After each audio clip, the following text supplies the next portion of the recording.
नमस्कार दोस्तों, मैं आपका दोस्त विपिन कुमार स्वागत करता हूं आपके अपने YouTube channel point class UK पर।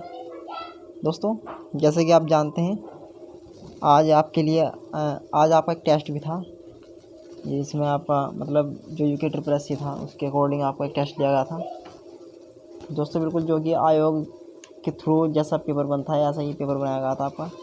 बस ये है कि थोड़ी कमी ये रह गई दोस्तों कि बस इसमें क्वेश्चंस कम थे, वरना देखो पेपर आपके सामने से गया निकल के। तो उसी को ध्यान में रखते हैं दोस्तों, आज हम उसी के ऊपर एक वीडियो बनाई है मैंने, जिसमें आपको उसके क्वेश्चंस क्लियर कराए जाएंगे। तो दोस्तों, अगर आपके नज़रों में कोई और बंदा है जिसे आप जोड़ना चाहते हैं तो प्लीज़ उसे जोड़िए और हमारे चैनल के बारे में बताइए उसे भी। तो उसी को ध्यान रखते हैं, हम वीडियो स्टार्ट करने वाले हैं अपनी। चलिए करते हैं वीडियो स्टार्ट। देखिए दोस्तों, वीडियो स्टार्ट करने से पहले एक रिक्वेस्ट हो रहा है, अगर आप हमारे चैनल पर नए हैं तो प्लीज़ चैनल को सब्सक्राइब कर दीजिए और वीडियो अच्छी लगे तो प्लीज़ लाइक ज़रूर कीजिए, शेयर ज़रूर कीजिए। और जैसे ही स्टूडेंट्स को आपको जोड़ना ही है, तो चलिए टाइम वेस्ट ना करते हुए चलते हैं अपनी टॉपिक की ओर।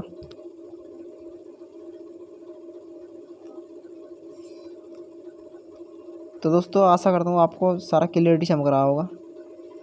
जिसमें आपका जो क्वेश्चन फर्स्ट है वो दिया है आपका, उत्तराखंड पर्यटन विकास बोर्ड का गठन कब किया गया। ठीक है दोस्तों, क्वेश्चन आप थोड़ा ध्यान से पढ़िए। उत्तराखंड पर्यटन विकास बोर्ड का गठन कब किया गया, सोच के बताइए दोस्तों। आपको पूरा मौका दिया जाएगा सोचने का भी, ठीक है। तो जो इसका पहला आंसर रहेगा वो रहेगा ऑप्शन नंबर बी, 28 नवंबर 2001। 28 नवंबर 2001 को उत्तराखंड पर्यटन विकास बोर्ड का गठन किया गया। ठीक है दोस्तों, नेक्स्ट है, लाखा मंडल किस नदी के तट पर स्थित है। लाखा मंडल किस नदी के तट पर स्थित है दोस्तों। जब मैंने आपको क्लास में बताया था कि लाखा मंडल कहाँ पर है अपना, देहरादून में। ठीक है दोस्तों, और एक नदी बताई थी मैंने जो कि बहुत ही इंपॉर्टेंट नदी है। और दोस्तों, अगर ध्यान में आ जाए आपको तो ये गंगा की सबसे बड़ी सहायक नदी है। ठीक है दोस्तों, गंगा की सबसे बड़ी सहायक नदी। तो आशा करता हूँ आपको समझ में आ गया होगा कि कौन सा आंसर होने वाला है। इसका जो आंसर होगा वो होगा यमुना नदी। ठीक है दोस्तों, ऑप्शन नंबर डी, यमुना नदी। चलिए नेक्स्ट क्वेश्चन देखते हैं, क्वेश्चन नंबर थर्ड।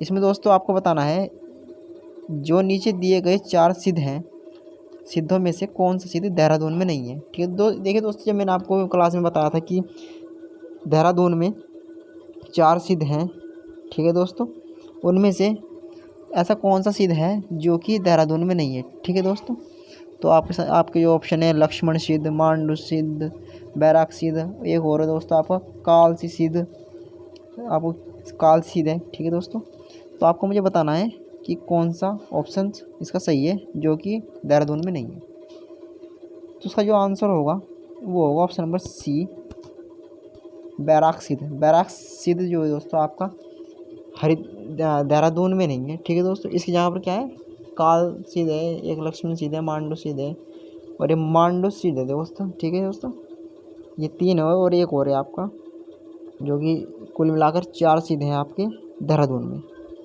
चलिए नेक्स्ट क्वेश्चन देखते हैं, उदेर नाम घासों के मैदान कहाँ पर है। उदेर नामक घासों के मैदान कहाँ पर स्थित है। ठीक है दोस्तों, बताइए मुझे ज़रा आप कमेंट करके।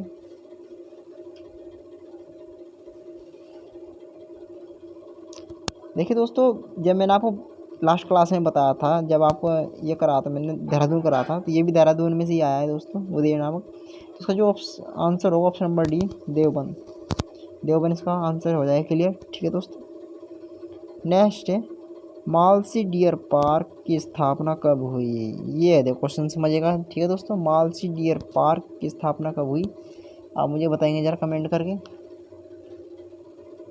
तो कब हुई है दोस्तों, ये हुई है आपकी 1976, यानी कि ऑप्शन नंबर सी इसका करेक्ट आंसर हो जाएगा। ठीक है दोस्तों, नेक्स्ट है, हरिद्वार का गठन कब हुआ। ये तो दोस्तों मुझे तो लगता नहीं, इसे आपका आंसर इसे कराने की जरूरत है, 1000 बार आ चुका है, 1000 बार।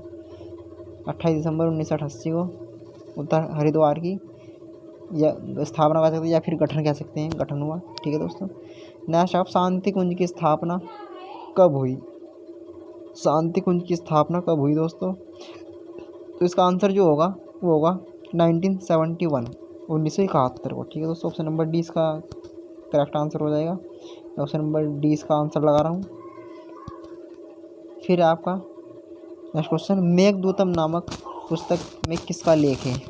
ठीक है दोस्तों, मेघदूतम नामक पुस्तक में किसका लेख है? तो आप मुझे कमेंट करिए। तो दोस्तों आप कमेंट करिए मुझे, मैं खुद समझ जाऊँगा कि कौन आंसर सही दे रहा है, कौन गड़बड़ कर रहा है। ठीक है दोस्तों, तो मैंने जैसे कि आपको लास्ट क्लास में करा था, हरिद्वार कराया था दोस्तों, तो उसमें एक नाम था कनखल, जो कि दक्ष प्रजापति की राजधानी भी रही है, शिव की ससुराल जिसे बोलते हैं आप, माता सती का जिसे मायका बोलते हैं।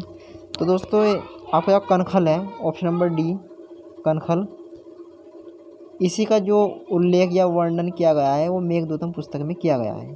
ठीक है दोस्तों, नेक्स्ट क्वेश्चन की ओर चलते हैं। नेक्स्ट क्वेश्चन है, निम्नलिखित में से कौन सा मंदिर हरिद्वार में नहीं है? देखिए दोस्तों, मैंने काफ़ी सारे आपको मंदिर लिखाए थे, जैसे कि अन्य करके लिखाए थे, कुछ के बारे में मैंने बताया भी था आपको, कुछ जो इम्पोर्टेंट थे जिनके सीधा डायरेक्ट स्थान पूछता है कि ये मंदिर कहाँ पर है, तो उन्हीं में से पूछा गया है दोस्तों कि कौन सा मंदिर हरिद्वार में नहीं है। तो दोस्तों आपका भीम गोड्डा भी हरिद्वार में है, जैसे कि मैंने आपको बताया था, मनसा देवी और नीलेश्वर भी आपका करा था दोस्तों। जो आपका टपकेश्वर महादेव है या टपकेश्वर मंदिर है, ये आपका हरिद्वार में नहीं बल्कि देहरादून में है।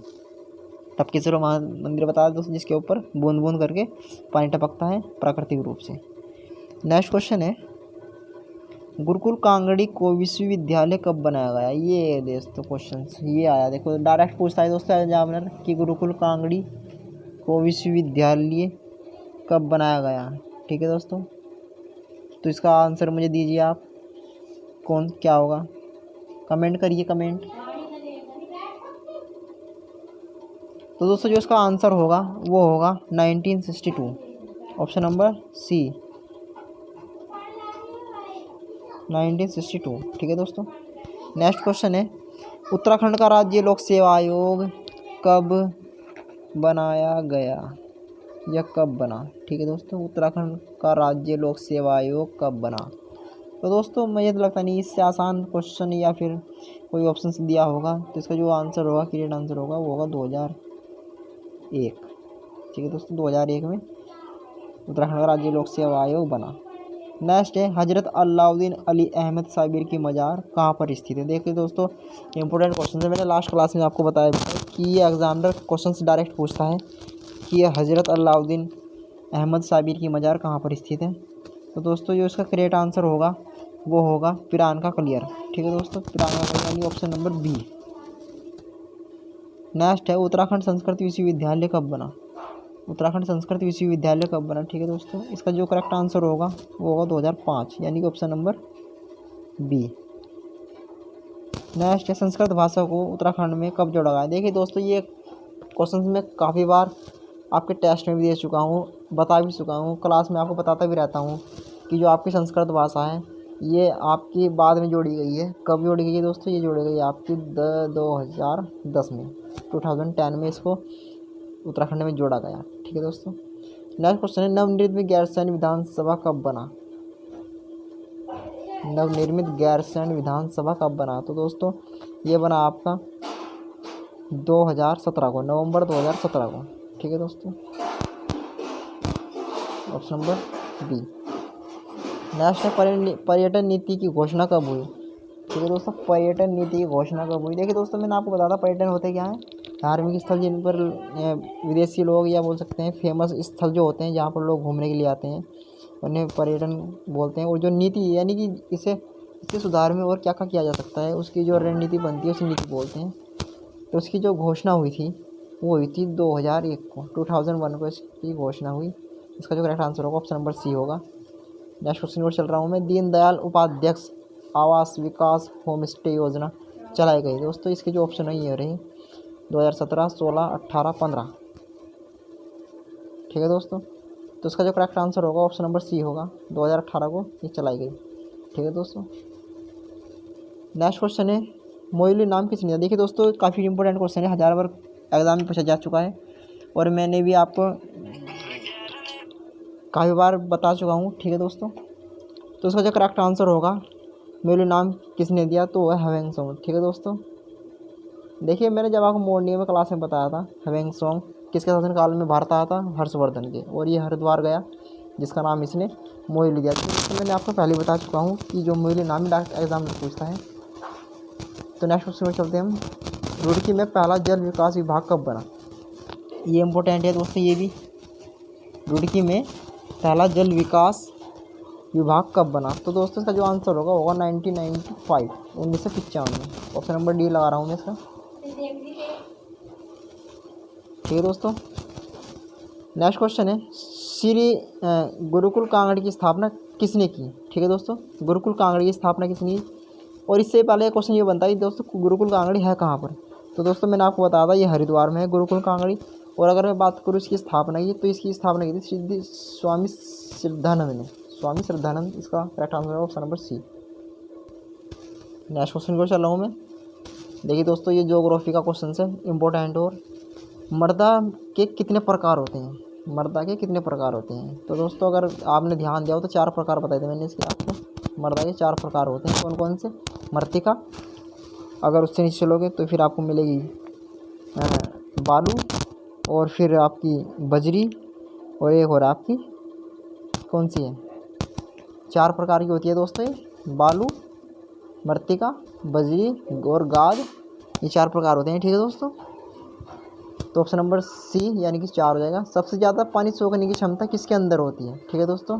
देखिए सब ऑप्शन ये चारों दिए हुए हैं आपकी, जो मृत्तिका के कितने प्रकार होते हैं, और अगला क्वेश्चन से यही आ गया है कि पानी सोखने की क्षमता किसके अंदर ज़्यादा होती है। 4 ऑप्शन से आपके, बजरी, बालू, बजरी, मृत्तिका या गाद, ठीक है। देखिए दोस्तों मैंने आपको बताया था लास्ट क्लास में कि जो जितनी बारीक होगी वो ही उतनी पानी सोखने में सक्षम होगी, ठीक है दोस्तों। तो सबसे करेक्ट आंसर हो जाएगा, वो हो जाएगा ऑप्शन नंबर सी, मृत्तिका। कले जिसे बोलते हैं दोस्तों, कले वही मृत्तिका होती है, ऑप्शन नंबर सी। फिर नेक्स्ट क्वेश्चन है आपका 23वां, ICAR का मुख्यालय। दोस्तों इससे तो आसान क्वेश्चन हो नहीं सकता कोई, इसका जो ऑप्शन होगा नई दिल्ली होगा, ठीक है दोस्तों। नेक्स्ट क्वेश्चन है, भारत में मिट्टी को कितने भागों में बांटा गया है, ये क्वेश्चन आया है दोस्तों आपका। देखिए दोस्तों ये क्वेश्चन था आपका ऊपर, मृदा को कितने भागों में बांटा गया है, तो उसके 4 प्रकार थे। इसमें भारत में मिट्टी को कितने प्रकार भागों में बांटा गया है, तो इसका ऑप्शन नंबर सी हो जाएगा। 8 प्रकार की जो मिट्टी होती है भारत में पाई जाती है। नेक्स्ट है, कण के आधार पर किस आधार से क्रम सही है। देखिए दोस्तों ये क्वेश्चन में कहा गया है कि जो सबसे बारीक है उसे पहले, जो उससे मोटा है उससे पहले, उसके बाद फिर जो उससे मोटा है उसके बाद, और जो सबसे मोटा है उस सबसे बाद, ठीक है दोस्तों। तो इसमें ऑप्शन नंबर है मृत्तिका, गाद, बजरी, बालू, ये गलत है, ये नहीं होगा। फिर दूसरा है इसमें गाद, बजरी, मृत्तिका, बालू, ये भी गलत है। थर्ड है मृत्तिका, गाद, बालू, बजरी, और चौथा है बजरी, गाद, मृत्तिका, बालू। देखिए दोस्तों जो उसका ऑप्शन नंबर सी है वो करेक्ट हो जाएगा, क्योंकि दोस्तों जो सबसे बारीक होती है उसमें मृत्तिका होती है, फिर उससे मोटी आपकी गाद होती है, फिर उससे मोटी बालू, और लास्ट में सबसे मोटी होती है जो बजरी होती है आपकी, ठीक है दोस्तों। तो इसका ऑप्शन नंबर सी। फिर आपका 25वां क्वेश्चन, भारत की सबसे उपजाऊ मिट्टी कौन सी है। देखिए दोस्तों मैं चिल्ला कर मैंने आपको बताया था कि जो सबसे उपजाऊ मिट्टी होती है वो जलोढ़ मिट्टी होती है, जो कि भारत की सबसे उपजाऊ मिट्टी होती है, ठीक है दोस्तों। तो इसका option number B. Next question है, जलोढ़ मिट्टी में मृत्तिका का प्रतिशत बताइए। जलोढ़ मिट्टी में मृत्तिका का प्रतिशत, देखिए दोस्तों मैंने लास्ट क्लास में जब आपसे डिस्कस किया था कि आपकी जो बालू है वो 20% पाई जाती है, मृत्तिका आपकी 40% पाई जाती है, और जो आपकी गाद है वो कितनी पाई जाती है, वो 40% पाई जाती है, ठीक है दोस्तों। जो उसका मृत्तिका पूछा है, मृत्तिका परसेंट, तो दोस्तों अगर मैं बात करूँ इसके, तो ये दोस्तों इसमें मिलेगा 40% आपका, 40% से करेक्ट आंसर हो जाएगा ऑप्शन नंबर सी, ठीक है दोस्तों। नेक्स्ट क्वेश्चन है, काली मिट्टी का दूसरा नाम बताइए। काली मिट्टी का दूसरा नाम बताइए। देखिए दोस्तों इंपॉर्टेंट क्वेश्चन है, काफ़ी बार एग्जाम में पूछा जा चुका है और हाल ही में भी आता ही रहता है, ठीक है दोस्तों। काली मिट्टी का दूसरा नाम बताइए। देखिए दोस्तों मैंने आपसे जब डिस्कस किया था, जलोढ़ मिट्टी आपकी सबसे उपजाऊ मिट्टी होती है, लावा मिट्टी आपकी लाल मिट्टी होती है, देखिए जो कि आपकी उससे बनती है। काली मिट्टी जब टूट फूट कर गिरती लावा मिट्टी भी बोलते हैं, और लेटराइट मिट्टी का भी एक दूसरा नाम है, ठीक है दोस्तों। इसका जो ऑप्शन सही होगा वो होगा उसका लेटराइट मिट्टी, सॉरी लावा मिट्टी, ठीक है दोस्तों। लावा मिट्टी को काली मिट्टी बोलते हैं, मिट्टी गलती है तो लावा के प्रकार ही बनती है। फिर आपका नेक्स्ट क्वेश्चन है आपका सब भारत में सबसे बड़ा मिट्टी का वर्ग कौन सा है? ठीक है दोस्तों, भारत में सबसे बड़ा मिट्टी का वर्ग। देखिए दोस्तों, जब मैंने आपको लास्ट क्लास में डिस्कस किया था कि जो आपकी जलोढ़ मिट्टी है उसके कई सारे नाम हैं, जिसमें आपका एक कछारी भी था। ठीक है दोस्तों, दोमट मिट्टी भी था और एक था कछारी मिट्टी। तो जो उसका ऑप्शन डी है वो सही हो जाएगा, ऑप्शन नंबर डी। कछारी मिट्टी जो है वो आपकी सबसे बड़ा मिट्टी का वर्ग है, क्योंकि दोस्तों मैंने आपको बताया था जो भारत की 50% जनसंख्या है वो इसी मिट्टी से उपजाऊ जो है फसल का उत्पादन करती है। ठीक है दोस्तों, नेक्स्ट आपका खाद्यान्न उत्पादन के नाम से कौन सी मृदा प्रसिद्ध है? लो दोस्तों, फिर वही क्वेश्चन, जो इसका आंसर है वो ऑप्शन नंबर बी। इसे पूछा है खाद्यान्न उत्पादन के नाम से कौन सी मृदा प्रसिद्ध है, यानी इसका जिस मिट्टी में सबसे ज़्यादा उत्पादन किया जाता है वो कौन सी मिट्टी है? तो वो आपकी जलोढ़ मिट्टी। फिर दोस्तों आपको जलोढ़ मिट्टी का दूसरा नाम बताइए। ये लो दोस्तों, फिर वही क्वेश्चन आएगा, जलोढ़ मिट्टी का दूसरा नाम बताना है आपको, क्या होगा? ठीक है दोस्तों, तो वो होगा दोस्तों आप कछारी। कछारी इसका दूसरा नाम है। देखिए दोस्तों, मैंने बताया था कि आपको कछारी है, जलोढ़ है और दोमट मिट्टी है, कई सारे नाम है दोस्तों इसके। फिर आपका देखिए दोस्तों, ये क्वेश्चन हिंदी का है आपका, संयोग में कौन सा उपसर्ग है? बहुत वेरी इंपॉर्टेंट क्वेश्चन है दोस्तों, काफ़ी स्टूडेंट इसमें गलत करती है। 99.9% इसमें बच्चे जो स्टूडेंट्स है वो गलती करते हैं। संयोग में कौन सा उपसर्ग है? ठीक है दोस्तों, तो वो होगा दोस्तों आपका, देखिए दोस्तों मैंने आपको बताया था कि जब आप संयोग के वो करोगे, फैक्टर करोगे, तो इसका बनेगा सम इसमें आ रहा है। ठीक है दोस्तों, तो इसका जो ऑप्शन होगा वो होगा option number C. Option number C का करेक्ट आंसर हो जाएगा। ठीक है दोस्तों, नेक्स्ट क्वेश्चन है, निस्तार में उपसर्ग है। निस्तार में उपसर्ग है। ठीक है दोस्तों, तो इसका जो करेक्ट आंसर हो जाएगा, देखिए दोस्तों इसमें करेक्ट आंसर दे नहीं रखा है, इसका जो करेक्ट आंसर होगा वो होगा निस। क्या होगा? निस, और वो भी हलंत वाला। ठीक है दोस्तों, निस। अगर इसमें ऑप्शन दिया होता दोस्तों, अगर हम क्वेश्चन ऑप्शन मान ले तो इसका ऑप्शन नंबर बी सही हो जाएगा। लेकिन दोस्तों यही 50%, क्योंकि जो इसका अगर निस्तार के, जैसे कि मैंने आपको बताया, अगर फैक्टर करोगे, अगर आप निस्तार का फैक्टर करोगे तो वही होगा हिसाब, जैसे मैंने आपको बताया अभी।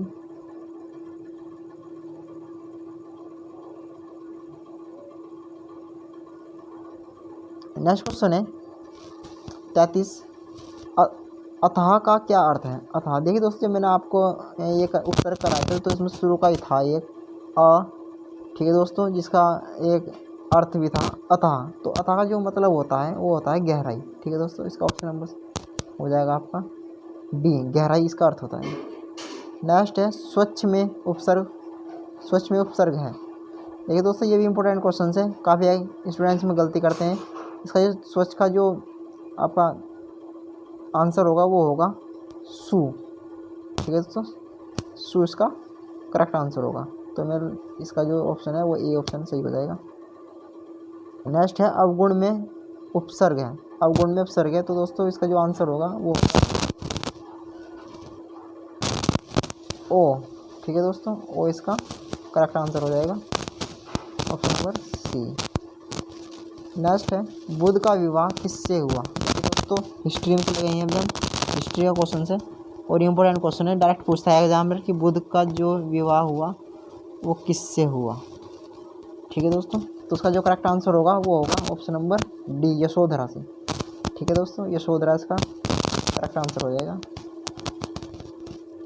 नेक्स्ट है घटना यौवन का प्रतीक बताइए। देखिए दोस्तों, जब मैंने आपको बुध के प्रतीक चिन्ह या उसके जो रिलेटेड प्रतीक चिन्ह थे वे कराए थे, उसमें दोस्तों मैंने आपको बताया था घटना यौवन का प्रतीक चिन्ह क्या होगा। ठीक है दोस्तों, तो देखिए दोस्तों यौवन का मतलब ये होता है जवानी।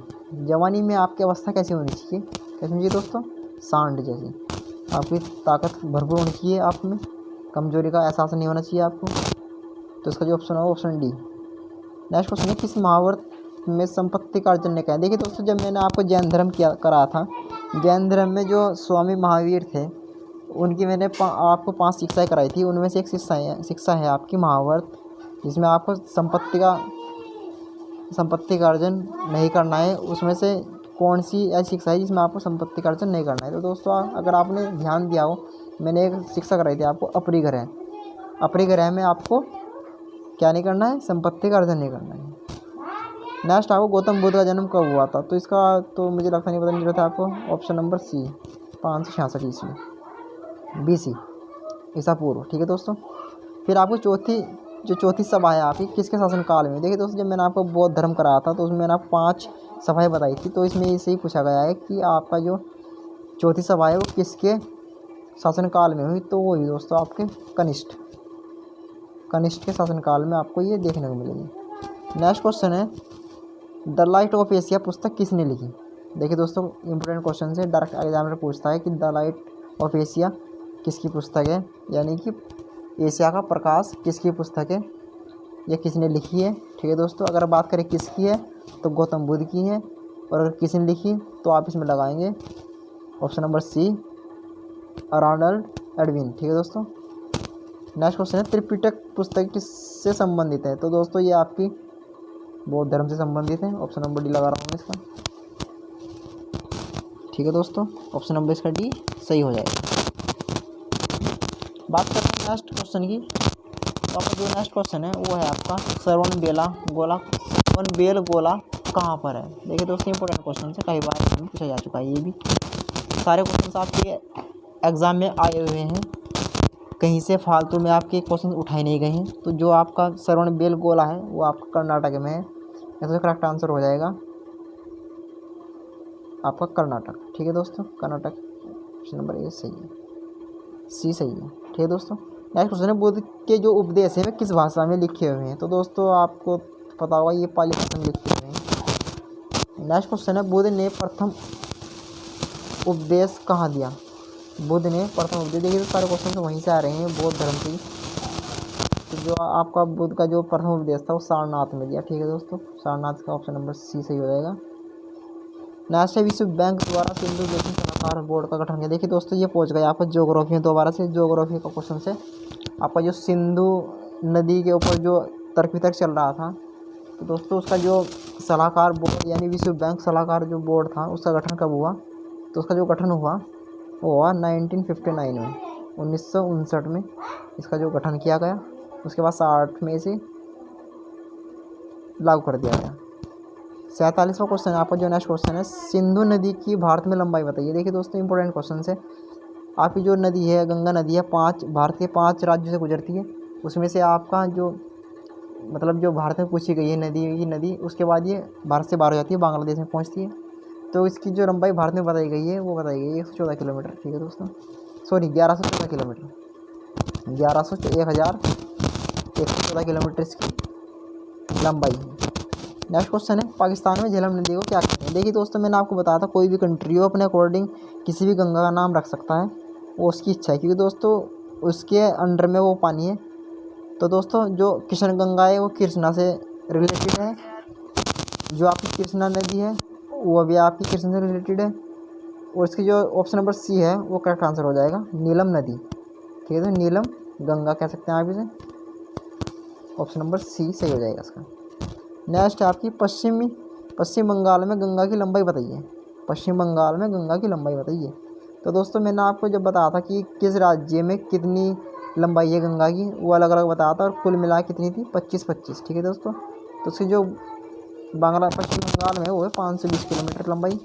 नेक्स्ट चलते हैं जैविक मरुस्थल के नाम से कौन सी नदी जानी जाती है। तो दोस्तों ये आप मुझे डिस्टर्ब कर रहे थे जब मैं आपको टेस्ट ले रहा था कि जैविक मरुस्थल के नाम से कौन सी नदी जानी जाती है। ठीक है दोस्तों जो मैंने आपको बताया था जो दामोदर नदी है उसकी जो बहुत ही प्रदूषित नदी है ये। ठीक है दोस्तों, तो इसीलिए इसे जैविक मरुस्थल के नाम से इसको जाना जाता है। तो जो इसका ऑप्शन होगा वो सी होगा, दामोदर नदी। नेक्स्ट है देखिए दोस्तों रीजनिंग का क्वेश्चन आ गया। एक परिवार में ए बी का भाई है, सी ए का पिता है, डी ई का भाई है, ई बी की बेटी है। तो इसमें पॉइंट फर्स्ट है बी का डी से क्या संबंध है। देखिए दोस्तों अगर इसे हम करना चाहें तो कर सकते हैं आराम से, कोई दिक्कत नहीं है इसमें। अगर बात करें हम ए बी का भाई है तो दोस्तों ए बी का भाई है तो हम इसे जब ये पुरुष है तो दोस्तों त्रिभुज में बंद करेंगे, और बी अभी बी का हमें पता नहीं है बी कौन है, तो दोस्तों इसे हम ये नहीं लगा सकते कि ये लड़का है या लड़की है। ठीक है दोस्तों, ए बी का भाई है, हमें मालूम है ए बी का भाई है। फिर उसने कहा है सी ए का पिता है। तो दोस्तों जब सी पिता है तो सी ऊपर आएगा, और ये भी पुरुष है क्योंकि सी का ए का पिता है ये। फिर कहा है उसने डी ई का भाई है। देखिए दोस्तों डी ई का भाई है, इससे कोई रिलेशन नहीं है इसका, तो डी को हम अलग लिखे हैं, और ये भाई है किसका, ई का। ठीक है दोस्तों, नेक्स्ट है उसने ई बी की बेटी है। देखिए दोस्तों उसने कहा है ई बी की बेटी है, तो बी भी पुरुष हो गया। ई बेटी है किसकी, ई बेटी है किसकी, बी की, तो यानी कि बी क्या है, बी पुरुष है। ठीक है दोस्तों, बी पुरुष है। और दोस्तों मैंने आपको बता दिया है, इसने पूछा है कि बी का डी से क्या संबंध है, बी का डी से क्या संबंध है। ठीक है दोस्तों, सॉरी दोस्तों ये गलत हुआ, जब इसने कहा कि बी डी की बेटी है तो बी, इसने कहा है दोस्तों ई बी की बेटी है, तो दोस्तों ये ई यहाँ नहीं आएगा, ये दोस्तों ई आएगा यहाँ अपना, यहाँ पर ई आएगा यहाँ पर, और इसकी बेटी है। ठीक है दोस्तों, तो इसने पूछा है डी का बी का डी से क्या संबंध है। ठीक है दोस्तों, तो दोस्तों देखिए जब ये इसकी बेटी है और ये इसकी बेटी है तो इसका क्या संबंध होगा, पिता का। तो पिता का जो करेक्ट आंसर है वो पिता हो जाएगा।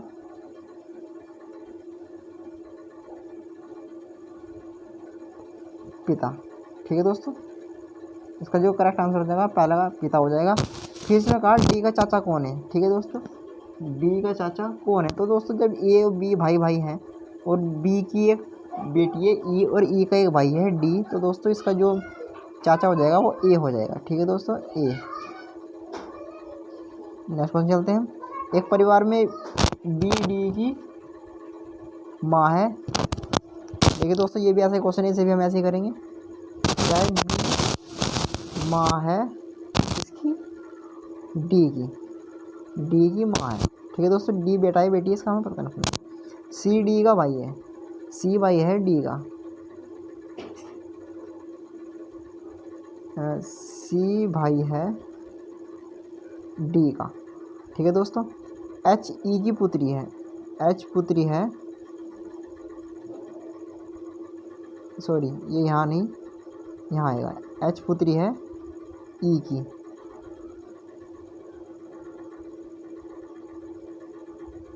एच पुत्री है किसकी, ई की। ठीक है दोस्तों, उसने कहा डी ई की पत्नी है, डी पत्नी है।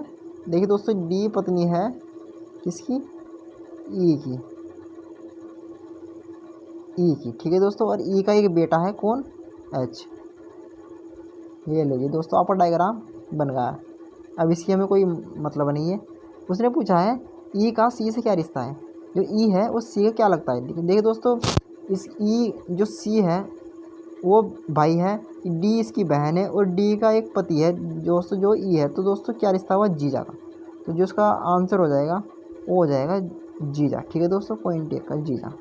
नेक्स्ट क्वेश्चन है, देखिए दोस्तों ये रीजनिंग का क्वेश्चन आ गया है, अलग बताना है आपको, टमाटर आलू गाजर प्याज। ठीक है दोस्तों, देखिए दोस्तों अगर आपने लास्ट क्लास में ध्यान दिया हो तो जो आलू है, गाजर है और प्याज, ये तीनों तो आपकी जो जड़ वाली सब्जियां हैं जो कि भूमि के अंदर उगाई जाती हैं, और जो टमाटर है आपका वो उसका पौधा होता है। ठीक है दोस्तों, जो उसका करेक्ट आंसर हो जाएगा वो हो जाएगा आपका ऑप्शन नंबर ए।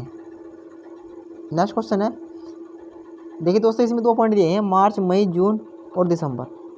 तो जो अगर आपने ध्यान दिया हो तो मैंने आपको बताया था जो आपका मार्च मई और दिसंबर है ये आपके 31 के हैं, और जो जून है आपका वो 30 का है। इसमें जो आंसर होगा वो होगा आपका जून, ऑप्शन नंबर सी। नेक्स्ट है रीजनिंग का, यदि फैथ को कैलवी लिखा जाए तो क्लाउड को क्या लिखा जाएगा। ठीक है दोस्तों, तो देखिए दोस्तों आपको करना कुछ नहीं है, जो भी इनके नंबर होंगे एफ का जैसे 5 है, 1 है, 6 है, 9 है, 20 है, ऐसे ऐसे करना है दोस्तों आपको। अगर आप ध्यान दोगे दोस्तों, करके देखोगे तो आपका जो आंसर हो मिलेगा आपको वो मिलेगा ऑप्शन नंबर सी। ठीक है दोस्तों, ऑप्शन नंबर सी इसका आंसर हो जाएगा। नेक्स्ट क्वेश्चन है, लास्ट क्वेश्चन है दोस्तों और हमारा 121 है, 81 है, 49, 25 और 9। देखिए दोस्तों इसका आप कहे तो इसका घन हो रहा है, 3 का घन 9 वर्ग दोस्तों, वर्ग 3 का वर्ग 9, और 5 का वर्ग 25। तो दोस्तों इसने पूछा है कि जहाँ क्वेश्चन वर्ड है वहाँ क्या आएगा। तो दोस्तों देखिए इसमें ऑप्शन में दे रखा है, वरना यहाँ पर होना चाहिए आपका 4, क्योंकि 2 का वर्ग कितना होता है 4। तो इसका जो ऑप्शन होगा वो होगा नोट। ठीक है दोस्तों, नोट इसका करेक्ट आंसर हो जाएगा। तो दोस्तों ये थे आज के हमारे कुछ इंपॉर्टेंट क्वेश्चंस जो जैसे कि हमने आज क्लियर किया। अगर दोस्तों आपको वीडियो थोड़ी सी भी अच्छी लगी हो तो प्लीज़ वीडियो को लाइक कीजिए, कमेंट कीजिए और चैनल को सब्सक्राइब करना ना भूलें। ऐसे ही मिलते रहेंगे आपसे हम नई नई वीडियो में। तब तक के लिए देखते रहिए पॉइंट क्लासेस यूके। धन्यवाद।